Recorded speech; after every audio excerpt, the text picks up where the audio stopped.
How you doing, guys? It's Curtis here from the Social Work Race podcast. Welcome. I've had a break, and I'm thanking you all for just still tuning in, because I know that social media moves so fast, and you could have easily checked out. But thanks for staying faithful to the cause. We've got a lot of good things to reflect on. Just to remind you all that this podcast platform was originally designed for students, but it has evolved, and I always say it's evolved into more than that. And I just want us to always have conversations around what it is to be on the front line and all the nuances and all the challenges and narratives that everyone has in social work.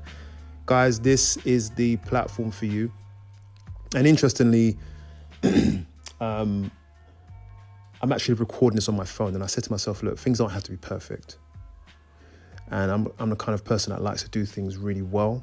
And in the past, that has been the cause as to why I haven't done anything. So at times, because it's just me and my son here today, he may even come in this room. I don't mind if you hear it. And so imperfection is actually going to be okay for what I'm doing. And so what I'm doing now is I'm saying to myself, if it's not either through video or just audio recordings, I'm going to record. I'm going to record straight from my phone. The audio quality doesn't have to be perfect, but it actually is good enough. And that's what I'm going to do, because I want to capture my reflections. 1 second, guys. You all right? You good? All right, then. See you in a bit. Keep your phone on, yeah? Yeah. So there he is. He's gone out. It's the beginning of the 6 week, the first day. Well, it's actually the first weekend of the 6 weeks holiday. So we're going to have to do things as we can on this channel. I've got 3 kids, as you know, social working and hustling on the side with this podcast. And it is a pleasure. It is tough, but it is a pleasure. So, so I just want to just throw something at you to say things don't always have to be perfect. And I've known this for a long time, but I'm actually doing more about that. And I don't want to just have knowledge in my head, but I want to practice what I know. So today, I wanted to talk about, this isn't about Black Lives Matter, but it's about how, and I'm entitling this, how they handled George Floyd. I think, and a lot of the time my titles change because I'm like, actually, no, upon reflection, even after recording, I think I want to call it something else. But, George Floyd was something that happened, was it a couple of years ago now? Nearly, and it's an iconic moment in history. Sad that it was through the death of a man. The man who has killed him has got a long time in prison. Around that time, a few months after that, it was still hot. The topic was still hot, and I worked for a local authority. I mentioned this on a previous podcast before. I worked for a local authority that did not know how to deal with it. And it meant that, the whole Black Lives Matter movement and awareness and the heat of it meant that everybody had to shuffle to do something to say, look, we recognize what the problem is, right? And I'm telling you this now, minorities, or, I want to say black people, and whatever black means to you, it's another topic, but and I don't know whether to use black people or minorities, but I think it's actually more about black. And then black is so nuanced in itself. But yeah, black people were looking at this thinking, really? This is stuff we've been saying for a long time. Do you know what I mean? And I think, and this is my personal views, folk in England, because that's an American issue, but some of what happens in America does exist here. I think in the UK, a lot of what is around discrimination and racism is a lot more subtle, so it's harder to get your hands on it, to get a grip on it. But it exists, and I have a lineup of people coming to talk about it, and we've had one previously on the show. What am I talking about here? I'm talking about how when I was working at a local authority, they handled it pretty badly, and what they decided to do was say, all lives matter, okay? And they are different narratives, different issues, because all lives do matter. But there is a specific issue around minorities, people with dark skin, and even then you can say black, and a lot of the time and the majority of the people in this country who are black are either African and or West Indian. That's the majority. And so I wanted to address that because in this local authority, they try to address it as everybody has a past and a history. But actually, the George Floyd situation raised a specific issue, maybe more than one, but at least this, in that people with dark skin are prejudiced, yeah? And they have a harsher treatment, not only by the police, but in general in society. There is a difference, okay? And, you don't have to go far out of London to experience that. Not far at all. And that's my personal experience. And in London, I've experienced racism, direct, overt, and covert. The local authority in the smaller teams felt, and I'm not mentioning what actually, can I? No. I won't mention the team or but it was working around the social services area, yeah? Or the local authority. I won't mention them because I just don't think it'd be right now. But they felt that they would handle it in a way that was about addressing everybody. And when I realized what was happening, I realized why the black cohort did not appreciate the management, their company, their time, or have any real deep down respect for them, because they were skirting around things that we were feeling forever. Yeah. And this is not to say that any of my black colleagues were walking around with a chip on their shoulder. Actually, the opposite. They're really nice people. But if this hadn't happened, we would have got on with it. But when you bring it up and then try to manipulate into something more comfortable, that's an issue. I'd rather you not say anything. Do you understand where I'm coming from? So this is a really important issue to say. I watched how it was handled badly, and it created more tension and frustration in the service that I worked in.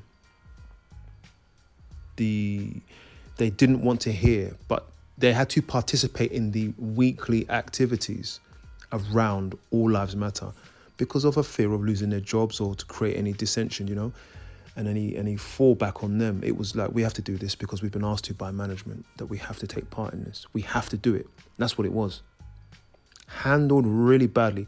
This was in 2021, not long ago. They didn't know how to handle it.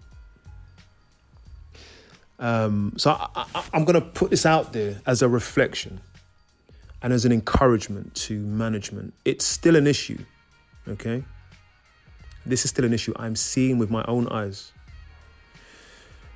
I put it to you, management on all levels.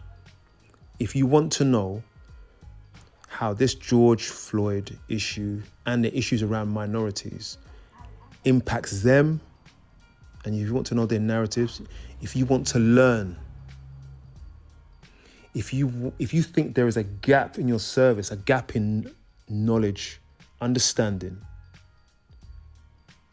it's going to get deep in a minute, in your service, if you think you haven't addressed it enough, if you want to improve staff morale, especially those in London, especially those out of London, because within London we have a high, in social services, we have a high minority staff level, right? Just ask. Be brave. Take someone aside and ask some honest questions. What have I been missing? What is not understood? What is your story? Why ask? In fact, before I go to that, I just want you to be honest, be open to learn, and be open to finding out things that you don't know. There are things, even, as a professional, there are things that I don't know. And so it's my duty in life, especially as a professional, within my profession, to ask questions. And why? Why would I ask these questions? Why would I be honest? Why would I be brave as a manager to address this, which I don't think is fully addressed? Because minorities have a perspective They have a narrative. Africans and West Indians and other minorities do have narratives, actually, that are secret. This is where it gets interesting. I'm telling you, okay? Because I know. Now, there are people out there that get on. You'll see cohort groups of people that just get on perfectly well from mixed backgrounds. Yes. But there's no ignorance on the matter. That's where you see that they get on a lot of the time. But you'll be interested to know that if you dig and ask, you will find narratives that might interest you. So who am I speaking to? I'm speaking to the Black and white and Asian communities. If you are management, address it.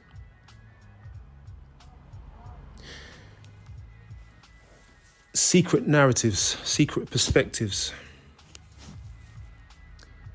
I guess it's asking the question, is your workplace, is your team, is your department a safe workplace?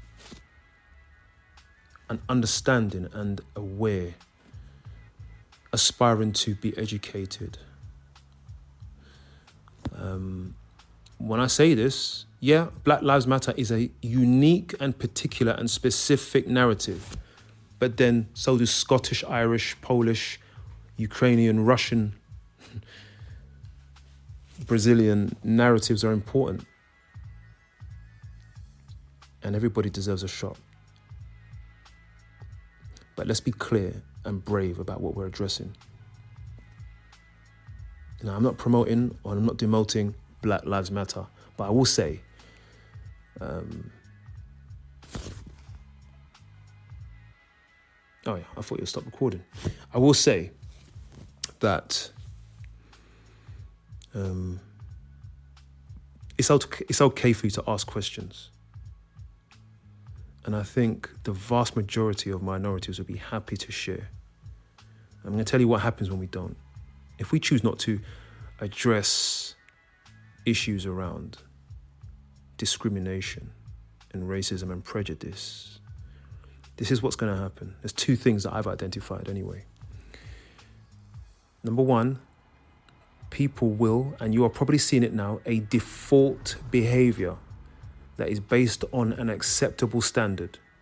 And I'm not going to tell you what that is. I want you to tell me what the acceptable standard of behavior, language, and conduct is. Okay? What is and where did it come from, that standard? That's the first thing, which may be fine because it may be the standard that we need, but we need to talk about it, right? But the other thing is, and I'm going to leave you all on a cliffhanger. I'm going to leave you all on a cliffhanger. The second thing that happens when we don't address it is that you will see code switching. Is it? Code switching. Code switching. I'm going to leave it there. Check it out. Ask your colleagues. Ask your colleagues. I'm going to leave that right there on a cliff. This is like EastEnders. I'm leaving you right there. I'm going to leave it right there. Until I see you next time. Thank you for listening. Look after yourselves, and I look forward to seeing you on the next show. By the way, just to let you know that if you want to contribute to the show, I should have said this in the start. I always forget this bit. If you want to contribute to the show, you can get me on thesocialworkrace@gmail.com. You can visit also the Social Work Race on LinkedIn. Message me there or by email. If there's a topic that you want me to address or if you want to join in, let me know. I look forward to hearing from you. Take care of yourselves.